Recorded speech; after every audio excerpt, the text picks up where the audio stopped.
Dans le deuxième épître de Jean, nous allons lire le verset 8. Le verset 8.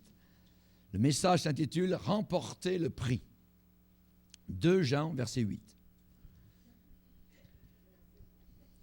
Prenez garde à vous-même afin que vous ne perdiez pas le fruit de votre travail, mais que vous receviez une pleine récompense.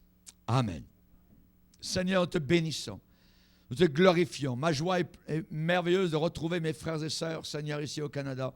Je te demande de les bénir. Merci pour tous ceux et celles qui ont prié, certains le jour et la nuit, Seigneur, afin que leur pasteur soit béni dans la mission, alors dans cette guerre spirituelle contre les démons, Seigneur, contre les puissances ennemies, Seigneur, afin que la parole de Dieu soit annoncée, afin que les églises soient renouvelées, Seigneur, bénies, Seigneur. Merci, Seigneur, pour tout ce qui a été fait, tout ce qui a été accompli, Seigneur. Et nous savons que pour tout cela, il y aura là-haut un jour dans la gloire des comptes à rendre, Seigneur, et des récompenses qui seront reçues. Aide-nous, Seigneur, à vivre de telle manière que nous puissions prendre garde à la voie sur laquelle nous marchons et que nous puissions recevoir un jour une pleine et totale récompense. Aide-nous à ne jamais agir de telle façon que nous perdions notre récompense. Nous te le demandons, Père, dans le nom de Jésus et pour ta plus grande gloire. Amen. Et tout le peuple dit Amen. Amen. Gloire à Dieu. Vous pouvez vous asseoir. Alléluia. Gloire au Seigneur. Amen.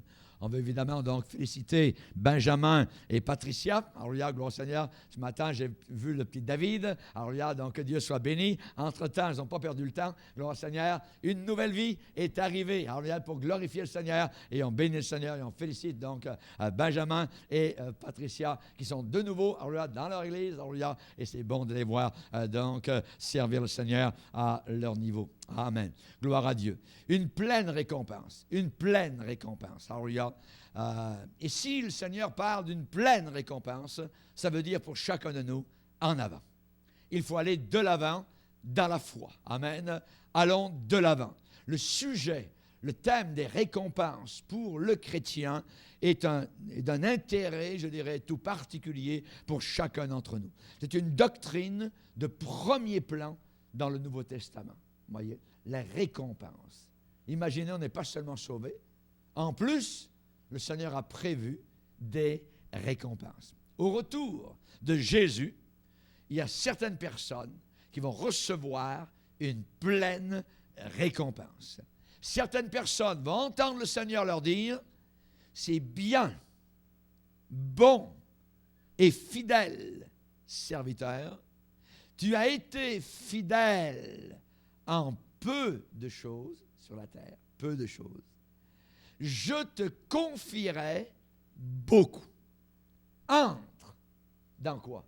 Entre dans la joie de ton maître. Alléluia. Entrez dans une joie merveilleuse, la joie du Seigneur, alléluia, pour l'éternité. Comment pouvons-nous recevoir une pleine récompense? On parle évidemment de récompenses futures. Souvent ici-bas, elles n'arrivent pas sur cette terre. Elles sont futures, voyez. Et même si on peut en recevoir certaines dès ici-bas, comme par exemple en obéissant au Seigneur, la Bible dit que Dieu donne son Saint-Esprit à ceux qui lui obéissent. Voyez? Donc déjà, c'est une sorte de récompense, voyez. On a le Saint-Esprit, on est rempli du Saint-Esprit. Par exemple, dans le psaume 19, on nous parle de la parole de Dieu, et il est dit, pour qui observe, pour qui obéit à la parole, la récompense est grande. Il y a certaines récompenses que nous pouvons recevoir dès ici-bas sur la terre. Mais la plupart, la majorité, je dirais le 90%, est à venir là-haut dans la gloire. Elles sont pour qui? Ces récompenses sont pour des croyants, des gens qui aiment le Seigneur. Alléluia. Et vous savez que le cadeau de Dieu aux inconvertis, tout d'abord, c'est le salut. Voyez? Mais ce n'est pas une récompense. Le salut n'est pas une récompense, de rien du tout. Pourquoi? Parce qu'on ne le gagne pas. Une récompense est donnée parce qu'on a fait quelque chose, parce qu'on a accompli un exploit, quelque chose d'héroïque, quelque chose de fidélité, quelque chose que le Seigneur demandait. Mais le salut est un cadeau gratuit du Seigneur. Et c'est une possession présente. vous êtes sauvés ou vous ne l'êtes pas si vous n'avez pas donné encore votre vie à Jésus-Christ. Mais si vous êtes sauvés, vous avez reçu déjà un cadeau, vous voyez, qui n'est pas une récompense, qui est un cadeau, vous voyez, qui est donné totalement gratuitement. Paul va parler aux Corinthiens en disant, la grâce éminente que Dieu vous a faite, grâce soit rendue à Dieu pour son don ineffable, son cadeau ineffable, on ne peut pas le dire véritablement, le cadeau de Dieu qui est le salut. Romains 6 nous parle du don gratuit de Dieu qui est la vie éternelle à notre Seigneur Jésus-Christ. Vous voyez, ça c'est le cadeau gratuit, le salut. Mais Dieu donnera à ses rachetés des récompenses non méritées, imméritées, voyez, qui seront données dans l'avenir pour certaines choses que nous avons fait donc sur la terre pour le Seigneur. Mais spécialement, on l'a fait avec joie. On n'a pas, je dirais, par retour, je dirais, du courrier divin, d'une certaine manière, par reconnaissance, on a fait certaines œuvres que Dieu avait préparées d'avance pour nous. Voyez? On n'est pas sauvé par nos bonnes œuvres, on est sauvé pour de bonnes œuvres que Dieu a préparées d'avance ici-bas sur cette terre. Donc, nous travaillons en vue, là-haut, évidemment, dans la gloire, non pas pour obtenir le salut, mais pour obtenir des récompenses. Des récompenses, voyez, des récompenses. C'est par la grâce que nous sommes sauvés. On ne mérite pas, c'est un cadeau. Vous voyez, ce n'est pas par nos œuvres, hein, non, mais c'est pour donc accomplir des bonnes œuvres que Dieu a préparées d'avance. Vous voyez, Tite va réenchérir, va dire, vous êtes sauvés non pas à cause des œuvres de justice que vous auriez faites, mais donc par la miséricorde de Dieu, vous êtes des héritiers de la vie éternelle. Ces récompenses vont être accordées donc pour la fidélité. Pour la fidélité qu'on a eue envers le Seigneur et non pas pour la réussite qu'on a eue ici-bas sur cette terre. Non pas à cause du succès qu'on a pu avoir ou non ici-bas sur cette terre. C'est bien, bon et fidèle serviteur, entre dans la joie de ton maître, tu as été fidèle en peu de choses. Jésus n'a pas dit, c'est bien, bon et serviteur de réussite. Vous voyez? Non, fidèle. Il n'a pas dit, tu as réussi en peu de choses, alors je vais te confier beaucoup de choses. Non, tu as été fidèle en peu de choses. Ce qu'on demande à des dispensateurs, c'est que chacun soit trouvé fidèle. C'est ce que Dieu demande, être fidèle. Quel est donc l'économe fidèle et prudent? Fidèle vient du mot foi, fides, qui veut dire garder la foi jusqu'à la fin. Il ne faut pas se détacher de la foi. Il faut continuer dans la foi avec le Seigneur. Moïse, par exemple, a été fidèle dans toute la maison de Dieu comme serviteur. Il avait les yeux fixés sur la récompense. Hébreux chapitre 11.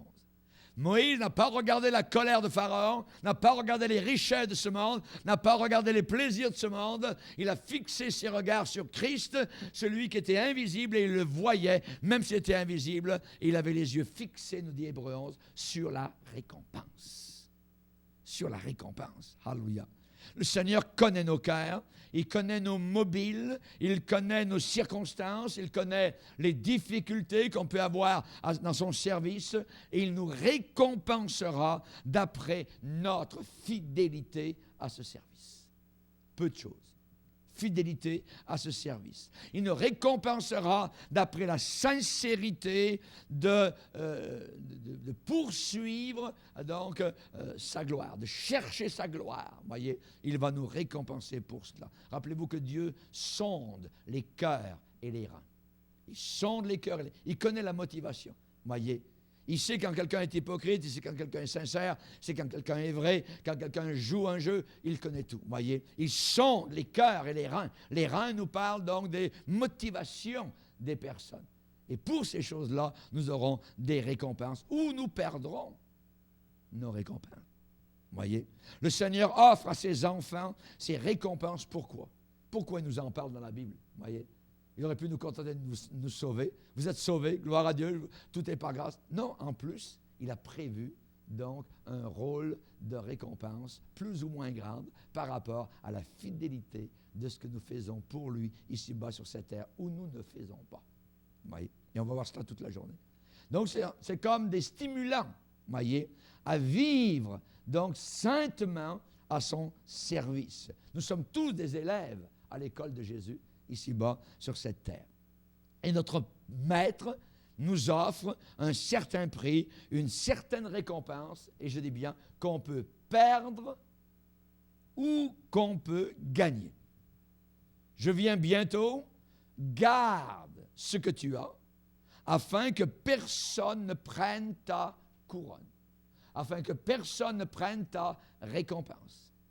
Quelqu'un peut prendre notre récompense ici-bas sur cette terre. C'est possible, voyez. Et c'est la raison pour laquelle Jean a dit donc de prendre garde à nous-mêmes afin que nous ne perdions pas le fruit de notre travail, mais que nous recevions une pleine récompense. Je viens bientôt, retiens ce que tu as afin que personne ne prenne ta couronne. Et on va lire un passage dans 1 Corinthiens 9 où l'apôtre Paul donc parle des Jeux spécialement. Jeux olympiques. 1 Corinthiens chapitre 9.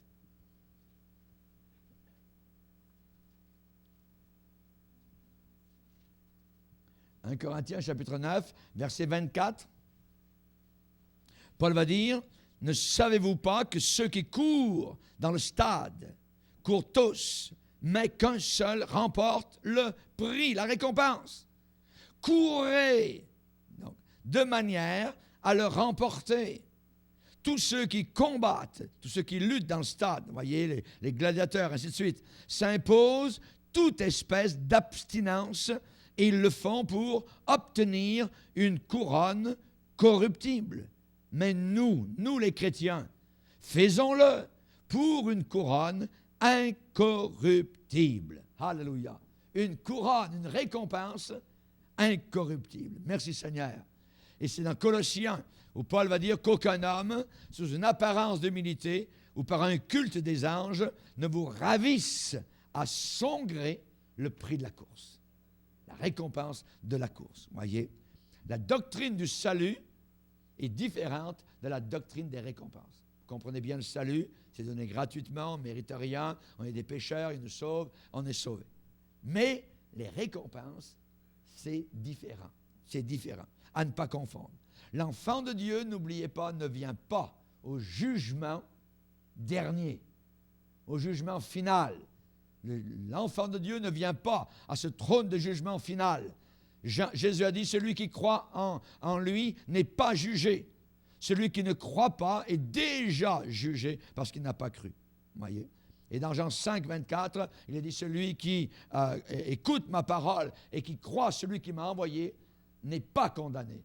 Il est passé de la mort à la vie. Amen. Donc, nous ne passerons pas devant un trône de jugement en se disant, est-ce que je vais être sauvé? Est-ce que je vais être perdu? Non, nous sommes sauvés. Vous voyez, nous sommes sauvés. Mais nous allons passer devant un trône de jugement pour évaluer le genre de récompense que nous allons avoir pour toute l'éternité. Pour toute l'éternité. Vous voyez, Jésus a dit, pour vis-à-vis du salut, je ne mettrai pas dehors celui qui vient à moi. Il ne vous a pas mis dehors? Il ne m'a pas mis dehors. Amen. Alors là, donc, on ne va pas en condamnation. Nous sommes justifiés par la foi. Il n'y a aucune condamnation pour ceux qui sont en Jésus-Christ. Voyez? Et parfois même, ce qui peut arriver pour le chrétien, c'est que Dieu nous châtie. Il peut nous châtier. C'est-à-dire, big bang. Ça, c'est la fessée. Voyez? Pourquoi? Parce qu'on est ses vrais enfants. Il est un vrai père. Et pourquoi on peut être châtié parfois? Eh bien, la Bible dit que nous sommes parfois châtiés par le Seigneur afin que nous ne soyons pas condamnés avec le monde. Afin que nous ne soyons pas condamnés avec le monde. C'est à part. Nous sommes la famille du Seigneur et des fois, bon, la marque des doigts reste sur nos petites fesses parce que, paf, paf, on a fait des mauvais coups, on est allé, je dirais, on a fait des choses qui ne sont pas correctes et le Seigneur, donc, il peut nous châtier. Merci Seigneur pour les châtiments que tu nous infliges parfois. Nous sommes tes enfants. Amen. Mais n'oublions pas que tout notre péché passé a été expié par Jésus-Christ. Amen. Gloire au Seigneur. Jésus a été fait pour nous, sagesse, justice, sanctification et rédemption. Alléluia. Mais, la vie quotidienne à son service, la vie de tous les jours au service du Seigneur, eh bien, cette vie-là que nous avons depuis que nous avons été sauvés, pour cette vie-là, un jour, nous allons être appelés à rendre compte de notre conduite devant le tribunal de Christ. On va être appelés chacun, un par un, devant un tribunal, pas pour aller en enfer, pas pour être condamné, mais pour perdre ou gagner des récompenses. Voyez? Rappelez-vous les talents. Certains avaient des talents, les ont fait valoir. Et le Seigneur les a bénis. Certains, ont caché leurs talents. Ça a été terrible. N'ont pas voulu les faire valoir. Voyez? Mais toi, pourquoi juges-tu ton frère? Ou toi, pourquoi méprises-tu ton frère? Puisque nous comparaîtrons tous devant le tribunal de Dieu. C'est pour les chrétiens. Il faut tous comparaître devant le tribunal de Christ afin que chacun reçoive selon le bien ou le mal qu'il aura fait étant dans son corps. On ne parle pas donc pour être sauvé. Nous sommes sauvés. Mais depuis qu'on est sauvés, on a fait du mal dans notre corps. On a fait du bien. Et pour cela, nous recevrons ou perdrons certaines récompenses. Sachant que chacun recevra du Seigneur selon ce qu'il aura fait de bien. Amen. Quand Jésus va revenir pour prendre les siens avec lui, eh bien, c'est là que les choses parfois cachées seront découvertes et que l'on apprendra certaines choses. Voyez, Paul a dit à la fin de sa vie, j'ai combattu le bon combat, j'ai achevé la course, j'ai gardé la foi. Désormais, à partir de maintenant, la couronne, la récompense de justice m'est réservée dans le ciel. Amen. On va lire un passage dans 1 Corinthiens 3. 1 Corinthiens 3.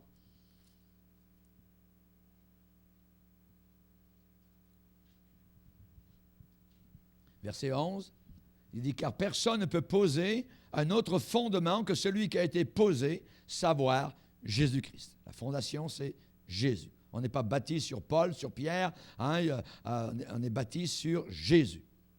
Or, si quelqu'un bâtit sur ce fondement avec de l'or, de l'argent, des pierres précieuses, du bois, du foin, du chaume, l'œuvre de chacun sera manifestée, évidente. Car le jour du jugement, le jour du tribunal de Christ, le jour la fera connaître parce qu'elle, cette œuvre-là, se révélera dans le feu. Et le feu éprouvera ce qu'est l'œuvre de chacun. Si l'œuvre bâtie par quelqu'un sur le fondement subsiste, il recevra une récompense. Si l'œuvre de quelqu'un est consumée, brûlée, il perdra sa récompense. Pour lui, il sera sauvé, mais comme au travers du feu. Donc, vous voyez un petit peu, l'enjeu est terrible. Nous voulons recevoir une pleine récompense. Amen. Nous allons parler ce soir spécialement de comment on peut avoir ces récompenses. On va baisser nos têtes, on va prier le Seigneur. Seigneur, nous te bénissons pour ta parole. Te remercions pour l'esprit de gloire, l'esprit de vie, de puissance, de force. Te remercions, Seigneur Jésus, pour les œuvres que tu as préparées d'avance, afin que nous puissions les faire valoir, que nous puissions les faire fructifier. Te bénissons pour les talents, Seigneur, que tu as mis à notre disposition, que nous puissions non pas les cacher dans le fond de la terre, que nous ne puissions pas les rendre inutiles, Seigneur, mais que nous puissions les rendre utiles à ta gloire. Ô mon Sauveur, aide-nous à nous abstenir, Seigneur, des mauvaises choses de ce monde, afin que nous puissions être des vases d'honneur, des vases utiles à ta gloire, à ton royaume, à tes enfants, à ton Église. Merci, Seigneur, pour ceux et celles qui ce matin, Seigneur, sont de bonne volonté et désirent encore et encore te servir, te bénir, Seigneur, et nous rapprocher de toi, Seigneur. S'il y a, Seigneur, dans nos cœurs, des endroits, Seigneur, où il y a tiédeur, nous te demandons que tu puisses, Seigneur, rallumer la flamme, que nous puissions nous débarrasser de ce qui te déplaît, Seigneur. Nous voulons toujours marcher avec toi, avec une bonne conscience. Alléluia. Car nous savons que certains ont déjà fait naufrage en ayant une mauvaise conscience. Nous te le demandons, Seigneur, que nous puissions continuer à te servir, sachant qu'un jour, nous comparaîtrons tous, chacun, Seigneur, chaque chrétien, devant le tribunal de Christ.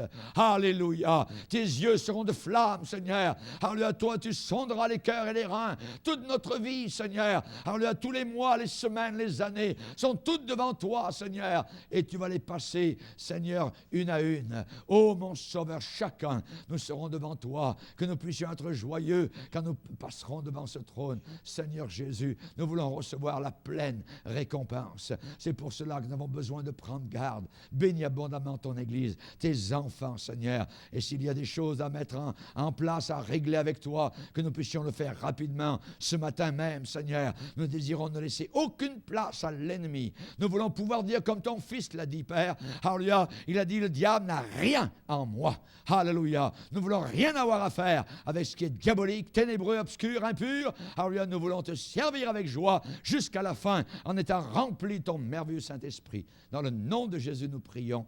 Amen. Et tout le peuple dit Amen. Alléluia.